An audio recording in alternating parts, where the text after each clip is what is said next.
I need you to stay with me on this one, because I know what your first reaction is going to be. You have been told your entire life that renting is throwing money away. Your parents said it. Your colleagues say it. Every well-meaning uncle at every family dinner has delivered some version of the speech, "Why are you paying someone else's mortgage when you could be building equity?" Renting is for people who have not figured it out yet. Buying is what adults do. Buying is the goal. Buying is how you build wealth in America. And then you meet someone like Daniel. Daniel is 41 years old. Daniel has rented his entire adult life. Daniel has never owned a home. Daniel does not have a mortgage, does not have equity in a property, does not have a real estate portfolio. And Daniel, quiet, unassuming, perpetual renter Daniel, has a net worth of $1.4 million. Not from a business, not from inheritance, not from cryptocurrency or some lucky stock pick. From renting, from the deliberate, calculated decision to rent rather than buy, and from doing something very specific with the money that buying would have consumed. Today, we are going to run the numbers. We are going to tell Daniel's real story. And by the end of this video, I am not going to tell you whether you should rent or buy, because that depends on your life in ways I cannot know. But I am going to make sure that whatever you decide it with the real numbers in front of you, rather than the mythology that most people use to make one of the biggest financial decisions of their lives. Let me introduce you to two people, Daniel and Marcus. They grew up in the same city, attended the same university, graduated the same year, and landed comparable jobs in their mid-20s, earning similar salaries. They are both now 41. And their financial lives look nothing alike. At 27, Marcus did what everyone expected. He got married, saved a down payment, and bought a house for $320,000 in a good neighborhood in a mid-sized American city. 20% down $64,000. 30-year mortgage at a rate that felt reasonable at the time. Monthly payment, including taxes and insurance, approximately $2,000 per month. Everyone congratulated him. His parents were proud. He felt like he had arrived. At 27, Daniel also had $64,000 saved. He looked at the same neighborhoods Marcus was looking at. He ran some numbers one evening on a spreadsheet, a habit he had picked up from a finance book he had read the previous year, and he made a different decision. He rented a 2-bedroom apartment for $1,400 a month. He invested the $64,000 in a total market index fund, and he set up an automatic monthly transfer of $600, the difference between what Marcus was paying for his house and what Daniel was paying for his apartment, into the same investment account.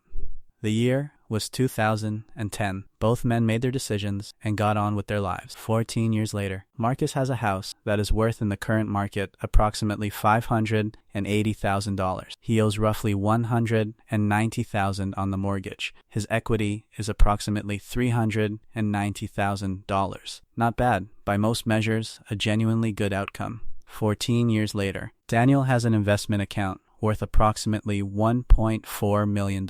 Same starting amount, same monthly delta, 14 years. The gap is $1 million. Let me show you exactly how the math works, because this is the part that most people never sit down and actually calculate. And it is the part that changes everything when you see it clearly. Marcus's true cost of home ownership over 14 years is not just his mortgage payment. Most people make the mistake of comparing their mortgage payment to a rent payment and stopping there. That comparison leaves out approximately half the actual cost of owning. Marcus paid $20,000 in closing costs when he bought the house. He has paid approximately $2,000 per year in property taxes, $28,000 over 14 years. He has paid approximately $1,200 per year in homeowners insurance, $16,800 over 14 years. He has spent an average of $8,000 per year on maintenance and repairs, a new roof, an HVAC replacement, plumbing issues, landscaping. The deck he rebuilt, $112,000 over 14 years. Total true cost of ownership over 14 years, excluding the mortgage principal itself, approximately $176,800. Money spent to own the house that built zero equity, just gone. And then there is the opportunity cost, the $64,000 Marcus spent on the down payment that did not go into an index fund, earning 7% annually. That $64,000 invested in 2010 and left alone would be worth approximately $162,000 today. Now let us look at Daniel. Daniel paid $1,400 per month in rent for 14 years, $235,200 in total rent payments. Rent that, as everyone will remind you, built no equity. It is gone.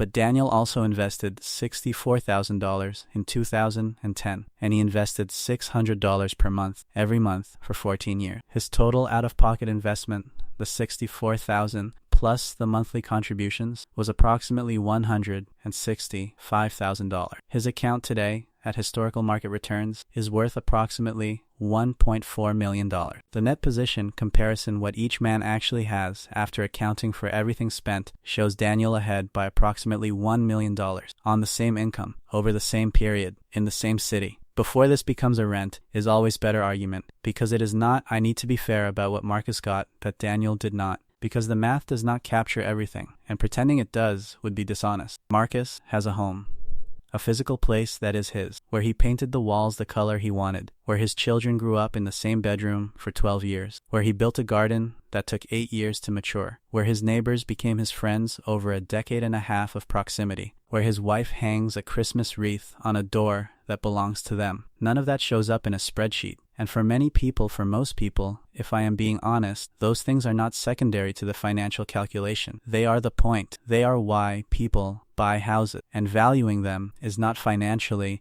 naive. It is human. Marcus also has stability. His housing cost, the principal and interest portion of his mortgage, has not changed since 2010. Daniel's rent has increased approximately 30% over the same period. In markets where rent inflation is severe, this stability has enormous financial value that the simple comparison does not fully capture. Marcus has a forced savings mechanism. Every mortgage payment builds a small amount of equity. It is not optional. It is not subject to whether Marcus feels like contributing this month. The equity accumulates regardless of Marcus's discipline in other areas of his financial life. For people who struggle with investing discipline, which, if we are being honest, is most people, the forced savings of a mortgage is not nothing. It is often the primary wealth-building vehicle of their lives, and it works precisely because it is not optional. And Marcus has something that Daniel will never fully replicate: the feeling of home. Psychologists who study human well-being consistently find that the sense of security, rootedness, and belonging that comes from owning where you live has measurable positive effects on mental health and life satisfaction. You cannot put a dollar figure on that. You should not try. But Daniel also gained things that the story does not fully capture, and they are worth being equally honest about. Daniel has flexibility. In 14 years, he has lived in 3 different cities, 2 different countries, and 7 different apartments. When his company offered him a role in a different city at 32, he took it. When a relationship ended and the apartment they had shared together became unbearable, he moved in 30 days. When the neighborhood changed in ways that no longer fit his life, he left. He has never been anchored to a geography by a mortgage. He has never had to sell a house in a bad market because life required him to move. He has never had to make a career decision with one eye on what it would do to his ability to pay his mortgage. That flexibility has a financial value that most people underestimate until they need it. Marcus turned down a job offer in 2016 that would have increased his income by 40%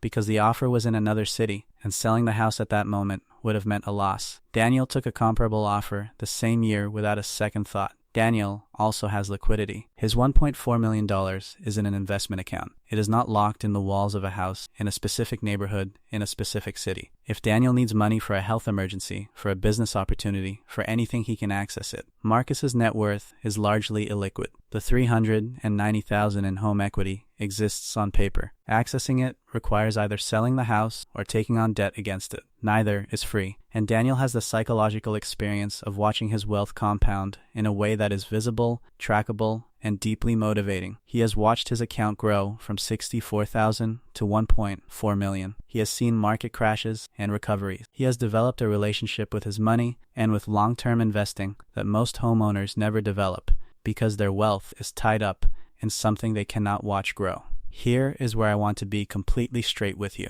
Because Daniel's story is real, and the math is real, and the outcome is real, but it is not the whole story of renting versus buying. Buying wins often dramatically in specific conditions that Daniel's story does not include. Buying wins when you stay. The analysis that makes renting look better is almost always time sensitive. In year 3, Daniel is dramatically ahead, but the math changes as time passes. A mortgage that is fully paid off in 30 years becomes housing that costs essentially nothing per month, just tax, insurance, and maintenance. A renter at 60 who is still paying market rate rent is in a very different financial position than a homeowner at 60 with no mortgage payment. The longer you stay, the stronger the case for buying. Buying wins when the market appreciates dramatically. Daniel's story is set in a mid-sized American city with moderate appreciation. In markets like San Francisco, Austin, New York, or Miami, where property values have doubled or tripled over the same 14-year period, the homeowner's equity would have dramatically outpaced Daniel's investment account. Real estate in high-growth markets is a legitimate wealth accelerator that index fund investing cannot always match. Buying wins when the rent-to-price ratio is favorable.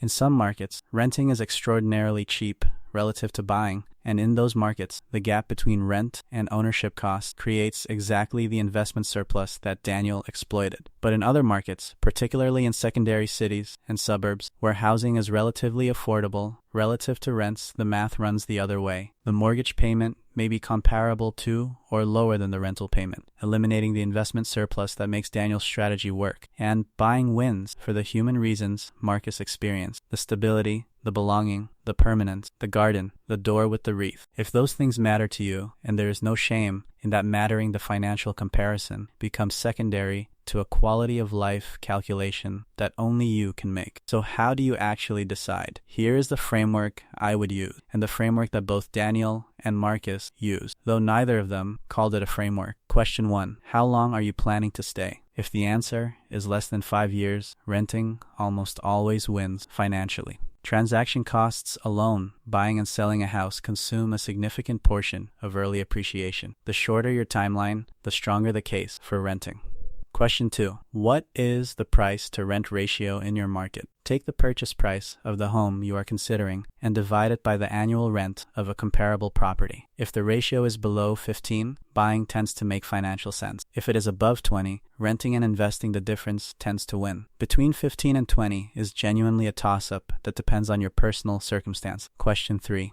What will you actually do with the difference? This is the question that Daniel's story depends on entirely, and it is the question most people never honestly answer. Daniel's outcome requires that the money saved by renting actually gets invested. If it gets spent on a nicer car, more dining out, better vacations, the entire financial advantage of renting disappears. The rent and invest strategy only works if you invest. Question 4. What do you actually want your life to look like? Do you want roots, a community, a space you can fully customize, children who grow up in the same house? Or do you want flexibility, the ability to move, a life that is not anchored to a specific geography? Neither answer is wrong, but your honest answer to this question should weigh heavily on any financial calculation you do. I want to tell you what Daniel actually thinks about his decision 14 years later, because I think it complicates the story in a way that matters. Daniel does not think renting was the better choice. He thinks renting was the better choice for him at that time. Given what he knew about himself and what he wanted his life to look like. He had moved cities 3 times by 30. He valued flexibility above almost everything else financially. He had the discipline to actually invest the difference every month automatically, without exception. He did not need the emotional anchor of a home the way Marcus did. He did not want a garden. He did not feel the ache for permanence that many people feel in their 30s. He also says, and I think this is the most important thing he told me, that the financial outcome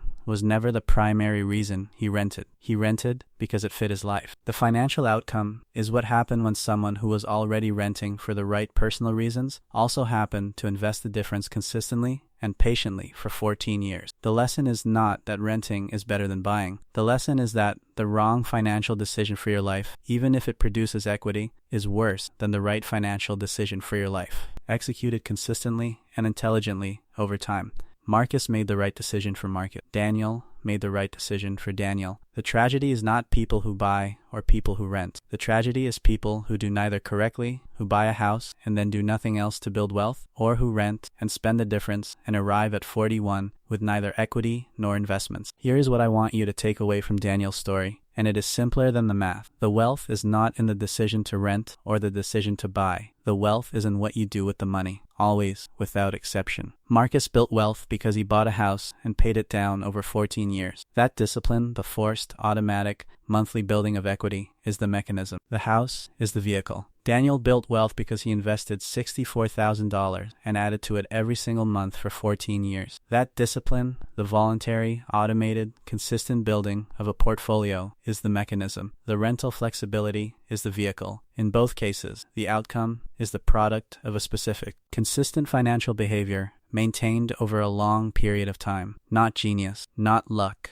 not perfect market timing. Consistency. The version of this story where nobody wins is the version where Marcus buys the house and never invests another dollar and ends up at 55 with equity he cannot access and no retirement savings, or where Daniel rents and spends the difference on things he cannot remember and arrives at 41 with nothing to show for 14 years of income. The question is never rent or buy. The question is always, what is your mechanism and are you actually running it? Drop a comment below and tell me, are you team rent or team buy? And more importantly, tell me what your mechanism is. What is the consistent financial behavior you are running right now that will produce something in 15 years? I read every single comment and I want to know. If this video made you think differently about one of the biggest financial debates in personal finance, share it with someone who needs to hear it, especially someone who is about to make the rent or buy decision without running the real numbers. Subscribe because this channel exists to show you the real math behind real decisions, not the advice you inherited at family dinners, but the numbers and the stories that actually help you choose the life you want to build. Rent if it fits your life. Buy if it fits your life, but know the numbers, and always, always run a mechanism.